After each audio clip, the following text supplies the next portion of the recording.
ប្រាសាទមន្តធំគឺជារបស់ខ្មែរប្រាសាទមន្តធំគឺជារបស់ខ្មែរប្រាសាទមន្តធំគឺជារបស់ខ្មែរប្រាសាទមន្តធំគឺជារបស់ខ្មែរប្រាសាទមន្តធំគឺជារបស់ខ្មែរប្រាសាទមន្តធំគឺជារបស់ខ្មែរប្រាសាទមន្តធំគឺជារបស់ខ្មែរ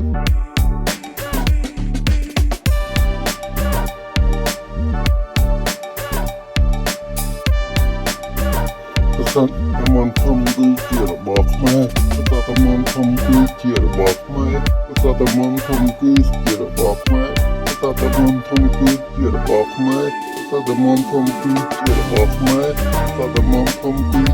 ស់ខ្មែរប្រាសាទមន្តធំគឺជារបស់ខ្មែរប្រាសាទមន្តធំគឺជារបស់ខ្មែរប្រាសាទមន្តធំគឺជារបស់ខ្មែរប្រាសាទមន្តធំគឺជារបស់ខ្មែរប្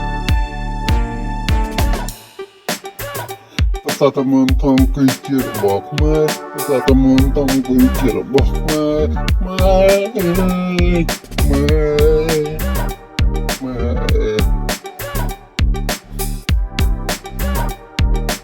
ខ្មែរ